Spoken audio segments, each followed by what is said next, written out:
देसी घी, इसका नाम सुनते ही ना हमें हमारी दादी नानी और घर की रसोई की याद आ जाती है ना? ये सिर्फ कोई खाने की चीज नहीं है, ये तो हमारी परंपराओं का एक हिस्सा है, एक स्वाद है। और मजे की बात तो ये है कि अब बड़े-बड़े एक्सपर्ट्स और साइंस भी इसकी तरफदारी करने लगे हैं। लेकिन एक सवाल है जो हमेशा से हमारे दिमाग में घूमता रहता है कि भाई ये जो देसी घी है, ये हमारे दिल के लिए अमृत है या फिर कोई मीठा जहर। तो चलिए आज इसी राज से पर्दा उठाते हैं। हाँ, ये एक सदियों पुरानी पहेली है ना? कि घी अच्छा है या बुरा? तो आज हम इसी कंफ्यूजन को, इसी उलझन को दूर करेंगे, और वो भी सबूतों और साइंस की मदद से।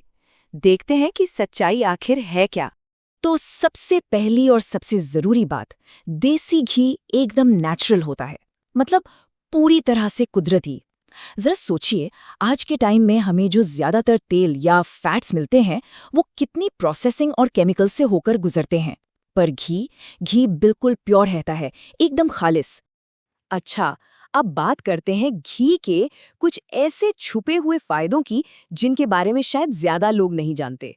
हम हमेशा सुनते आए हैं ना कि घी खाओ ताकत आएगी। तो आज देखते हैं कि इन पुरानी बातों के पीछे का साइंस आखिर कहता क्या है। याद है, बचपन में जब भी कोई चोट लगती थी या कहीं जल जाता था तो घर में सबसे पहले घी लगाया जाता था। वो सिर्फ कोई टोटका नहीं था, असल में घी में ना सूजन को कम करने की एक कमाल की ताकत होती है। यही वजह है कि ये जोड़ों के दर्द में आराम देता है और हड्डियों को भी मजबूती देता है। और इस कमाल के पीछे का साइंस है ब्यूटरेट। ये एक खास तरह का फैटी एसिड है जो घी में मिलता है, और सच कहें तो यही वो हीरो है जो हमारे शरीर के अंदर जाकर सूजन और दर्द से लड़ता है। अब एक ऐसी बात जो सुनकर शायद यकीन न हो, क्या कोई सोच सकता है कि घी खाने से वजन कम हो सकता है? सुनने में बड़ा उल्टा लगता है ना, पर यह बिल्कुल सच है। और इसकी वजह है घी में मौजूद CLA यानी कॉन्जुगेटेड लिनोलेक एसिड। अब ये जो एसिड है ना, ये शरीर में जमा हुई फालतू और जिद्दी चर्बी को कम करने में मदद करता है। इससे वजन को मेंटेन करना काफी आसान हो जाता है। ठीक है, ये सब तो बढ़िया है, लेकिन अब आते हैं उस सबसे बड़े और सबसे जरूरी सवाल पर जिसने घी को बेचारे को इतना बदनाम कर रखा है। हमारे दिल का क्या? क्या घी खाने से कोलेस्ट्रॉल बढ़ता है? क्या ये हमारे दिल का दुश्मन है? तो सुनिए, अच्छी खबर ये है कि अगर घी को सही मात्रा में सही तरीके से खाया जाए तो ये दिल का दुश्मन नहीं बल्कि दोस्त है। जी हाँ, इसमें होता है ओमेगा 3 फैटी एसिड जो बैड कोलेस्ट्रॉल, जिसे हम LDL कहते हैं, उसे कम करता है और हमारे दिल को हेल्दी रखता है।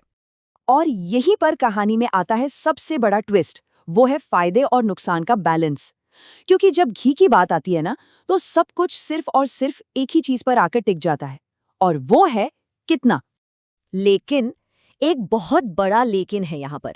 रुकिए, घी के ये जितने भी फायदे हमने गिने ना, ये सब एक शर्त पर मिलते हैं, और अगर वो शर्त, वो लिमिट पार हुई तो यही अमृत जहर बनते देर नहीं लगाता। ये बिल्कुल एक सिक्के के दो पहलुओं जैसा है। एक तरफ अगर सही मात्रा में घी खाया जाए तो दिल स्वस्थ रहेगा, कोलेस्ट्रॉल कंट्रोल में रहेगा और वजन भी मैनेज होगा। लेकिन दूसरी तरफ जैसे ही मात्रा बढ़ी तो यही घी मोटापे, हाई कोलेस्ट्रॉल और वजन बढ़ने का कारण बन जाएगा।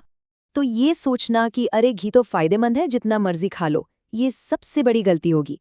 अगर जरूरत से ज्यादा खाया तो इसके सारे फायदे तो भूल जाइए, उल्टा ये उन्हीं परेशानियों को बुलावा देगा जिनसे ये हमें बचाने वाला था। तो फिर सवाल वही आता है कि आखिर वो सही मात्रा है कितनी, कितना घी खाना चाहिए एक दिन में? और इसका जवाब बहुत ही सिंपल है, रोजाना बस 2 से 3 छोटे चम्मच। जी, इतना ही। इतना देसी घी शरीर के लिए एकदम परफेक्ट और सेफ है। तो बस घी खाने के ये 2 गोल्डन रूल्स याद रख लीजिए। पहला, रोज 2 से 3 छोटे चम्मच से ज्यादा नहीं, और दूसरा जो कि बहुत बहुत जरूरी है कि जब आप अपनी डाइट में घी शामिल कर रहे हैं तो बाकी के तेल और फैट्स को उसी हिसाब से कम भी करना है। ये बैलेंस बनाना सबसे जरूरी है। तो आखिर में घी अमृत है या नुकसानदायक, इसका फैसला सिर्फ और सिर्फ हमारी चम्मच के हाथ में है। तो सही मात्रा चुनिए, अच्छा खाइए और हमेशा स्वस्थ रहिए।